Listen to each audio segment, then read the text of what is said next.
the ligaments on each side of the disc, which helps, the disc obviously helps open and closing portion. Do you ever see like either complete tears of the ligaments, and or for the rehab purposes for that specifically, do you usually go referring out, or do you have them do isometric contractions at like end range, or how does your process start thinking about for those ligaments specifically on the inside outside holding the disc? Yeah. So specifically with the retrodiscal tissue or the retrodiscal ligament, the one that holds the disc in place. So it maintains the proper A to P, anterior to posterior dimension of the disc, so that we have the right relationship with the condyle, right? So sometimes through ligament laxity, through trauma, whatever, this disc ligaments, the retrodiscal tissue starts to stretch out a little bit, right? And it can kind of get pushed forward more in front of the condyle than it should. And what happens is over time that perpetuates itself. So every time we open and try to bring the condyle forward, if the disc is not on top but in front, we're excessively pulling on that ligament. So the longer this has been going on for, the more difficult it is to treat. You know, Wolff's law, right? So it's the intensity of the stimulus, and then also combined with how long the stimulus is applied for. So you can get ligament damage from a very high intensity stimulus in a very short time. So think of getting punched in the face, being in a car accident. That's high intensity stimulus, low time duration. But then you can also have low intensity stimulus, something like clenching and grinding, or the constant repetitive stimulus of being anteriorly displaced and now pushing against it. And over long enough periods of time, we continue to get that ligamentous creep and it stretches out. So, you know, what I usually tell patients is patients fall into kind of three categories, right? 1/3 of patients, usually ones who the clicking and popping has been around for the least amount of time. 1/3 of patients will have complete resolution when we start treating them through immobilization, manipulation, just adjusting the joint capsule and working on the muscles around the jaw, right? That's usually because we've got our disc anteriorly displaced and we have so much compression on the condyle from muscular overactivity and joint capsule tension that we can't create enough space for the disc to snap back. So the ligament's not stretched out. The jaw is literally creating a wedge where the disc can't pop back. So I adjust them, boom, pull the condyle down, the disc snaps back. They have complete resolution of clicking and popping. It's usually a slam dunk, right? Sometimes it takes 2 or 3 adjustments. Sometimes the very first adjustment, clicking and popping goes away permanently. But that's only about 1/3 of patients. Usually if it's been around not very long. Another 1/3 has a reduction in the clicking and popping. So the intensity of the clicking and popping reduces. That's because the disc is able to move off and on the condyle more smoothly because the condyle is under less compression. So if you have a lot of compression, by the time we finally overcome it, it snaps really loud crack, right? And we get back onto the condyle. If we have very little compression, it's a very mild little crack, little clunk, right? And then the patients who, the final 1/3 of the patients who we have no change in the clicking and popping. Now, with those patients, we can still have really good outcomes in terms of pain and function. We get them very functional, and we can get the pain to go away, but the clicking and popping doesn't go away. And usually it's because we've got so much stretching of that ligament over time that it's just not going to go back on its own. So unfortunately, in those situations, your options to get rid of the clicking and popping are pretty much irritant injections. So they have injections where they inject an irritant, it causes scar tissue to form. The scar tissue functionally shortens the retrodiscal tissue and pulls the disc back. Okay.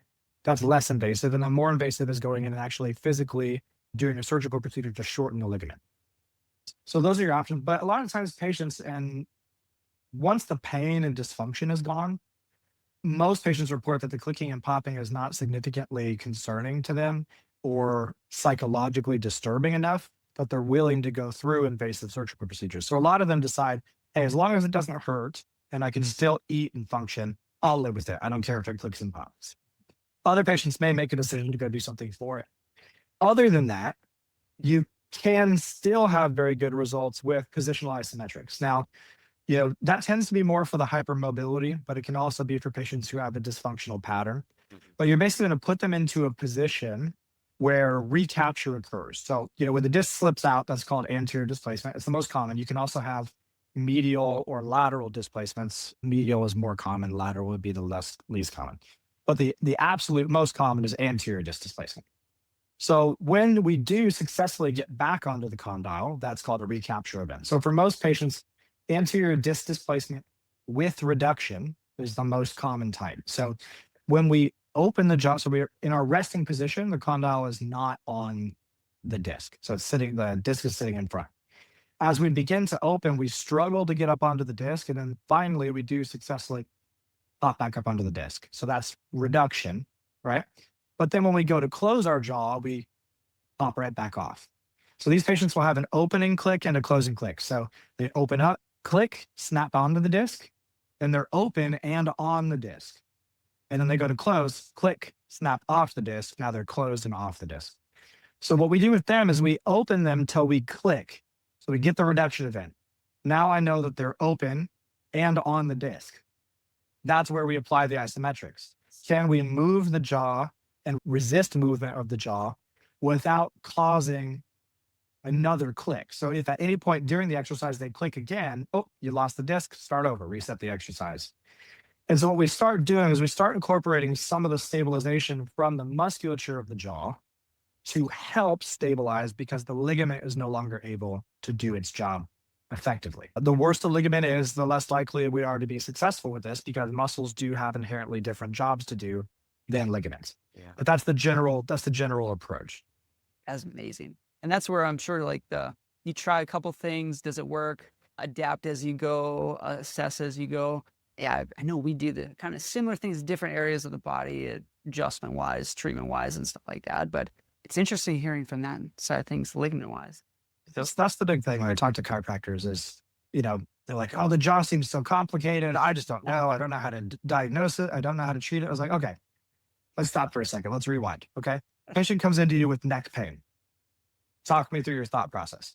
Okay, well, I got to do a couple things, figure out what? Okay. Usually it's tissue, provocative, and palliative, right? So we're trying to hone in. Is it active contraction that hurts worse? Now I'm thinking muscle. Is it passive range that hurts worse? Now I'm thinking ligament. Is it compression that hurts worse? Now I'm thinking disc, or I'm thinking facet.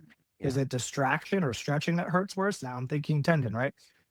So you're trying to identify a tissue. And then once you've identified a tissue, you're trying to work through some different movements to identify a diagnosis. I go, do the same exact approach, but with the jaw, right? So most chiropractors are already used to doing 80% of the mental exercise that you need to diagnose the jaw.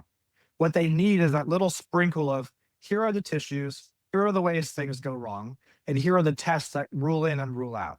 And what's cool about teaching this is once I teach them this general framework, then you start to see it going, boom, light bulbs, right? They're like, okay, I get it. This is not that complicated, right? And I'm like, so what are you going to do? Are you going to adjust? Because that's what we do. Are you going to do some muscle work? Because that's what we do. Are you do some rehab? Because that's what we do. Or do they maybe need Botox injection? Do they need muscle relaxers? Do they need, surgical procedure? Do they need to be somewhere else? Do they need a night guard from their dentist, right? So we're just trying to identify, do they belong to me? Do they not belong to me? If they don't belong to me, where do they go? If they do belong to me, what's going on?